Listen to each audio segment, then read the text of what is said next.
The Imperium's sword is the Imperial Guard, the brave men and women who hold back the darkness of the mutant, the Xeno, and the heretic.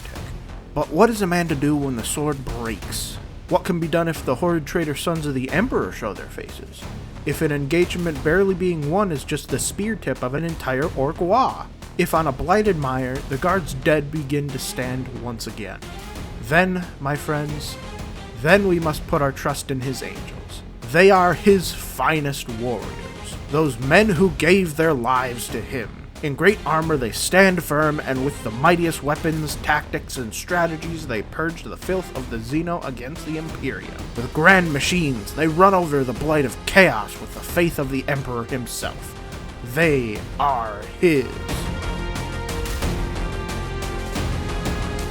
Hey, can you tell what my absolute favorite is?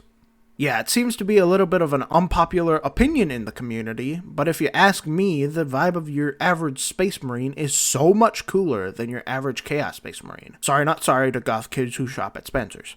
The duty-bound Angels of the Emperor are my absolute favorite faction in the entire game. There's a very good reason these guys are the poster children. They have more armor than God, can dead sprint at you at Mach Jesus while in that armor, and have technical rocket launcher rifles that have rounds larger than a 50 cal today. That aesthetic alone is so incredibly cool, but what exactly are they? Well, today, I'll be answering that question, as well as going through all 9 of the first founding chapters, which is to say, legions. Yeah, so we'll be getting into that during the Codex Astartes episode. So, the first question, what is a Space Marine? A Space Marine is, flat out, a transhuman mutant. Yes, classic Imperium being hypocritical again. They're packed with so many new organs and genetic changes that it's a massive stretch to even still consider them human. Don't tell them this though, you'll end up like this poor guy right here. In order to make this intense change and create a new Space Marine, the separate chapters recruit from a certain planet's populace of children, taking them to modify them into Space Marines with an intensely dangerous series of surgeries that might just flat out kill them. They tend to be separated into chapters of 1,000, with each company being 100 Marines, and that's the basic gist of them. There are, of course, exceptions to most of what I said here. A couple people don't want to listen to Uncle and think they know better, but we can get to that as we get into them. First up, we have to start with the posteriest poster boys, on all of the posters. So many of you are about to call me a basic bitch, but the Ultramarines are probably tied for either first or second place as my absolute favorite Space Marine chapter. They're just so incredibly unapologetically cool. The Space Marines are the duty-bound blueberry jack-of-all-trades of the Space Marines. Not being great at any one thing combat-wise, but being generally good at everything. This makes them perhaps the most reliable Marines, cry about it, for any necessary job. However, it's an occasional misconception that the Ultramarines are not great at anything at all. This is patently false, as the Ultramarines are the absolute masters of logistics and statecraft. Under their Primarch,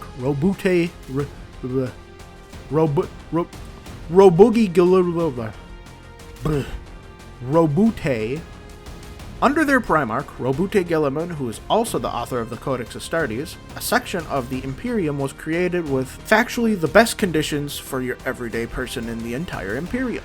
Along with the best state, they also have the best chance at making Marines given Guilliman's almost perfectly safe gene seed. So there are a lot of them.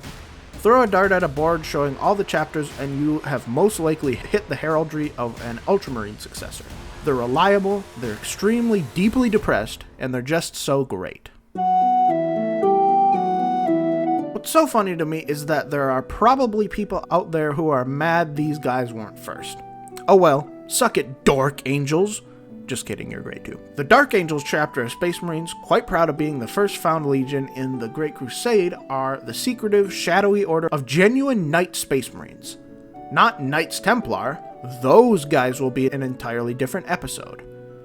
As for the Dark Angels, they're marked by their secretiveness caused by the shame of the fact that the Fallen exist, which are a full, I think, half of their legion that turned traitor back in the days of the Horus Heresy. They have an affinity for Terminators, having a whole company that's pretty much all Terminators, if I remember correctly, as well as a special affinity for Plasma. They have like 6 different aesthetics that are pretty much the edgy versions of a couple other chapters' aesthetics, and are the first of what's known as the non-codex compliant chapters. Basically a band of guys who told Gilliman to shove it, which was done by the Primarch Lionel Johnson, the son of the Forest and probably the coolest returned Primarch so far, for which he's probably going to be overtaken by our next chapter. Do you enjoy the recent God of War titles? Are you obsessed with ancient Norse mythology? Are you a furry? Then the Space Wolves are the chapter for you. And to the Space Wolves fans, sorry for the furry joke again. Like, these guys are probably my favorite of the Codex non-compliant chapters, but I mean, look at this guy, come on! The Space Wolves are your Warhammer 40k variant of Vikings. They don't use librarians, they use rune priests. They don't use tech marines, they use iron priests. They ride into battle on the backs of giant wolves. They can turn into wolves if they're not careful. They have their own version of a Viking longship. It's so fucking cool. These guys are all about the stories told and the sagas of one's life, coming together in feasts to tell the tales of the battles they've been in. They have literally brewed a type of ale that can get a space marine drunk despite their poison resistance, and have canonically gotten laid. I refuse to accept that this might not be canon anymore. The saga above all sagas is to their Primarch and Allfather, Leman Russ, who's an extremely divisive Primarch among the community for being the #1 swirly giver. But to them, I'll just say, cope and seethe. Now we get into the Space Marines lower down on my tier list, with the favorite boys of most of the Imperium, sons of the undeniably favorite boy, Sanguinius, those being the Blood Angels. The Blood Angels are the good artisans of the Space Marines, with their culture focused entirely on keeping their focus on doing things such as the arts and metalwork. What are they keeping their focus away from, you ask? Vampirism. Yes, the Blood Angels have 2 rather intense flaws, making them probably the most flawed of the loyalist Space Marines.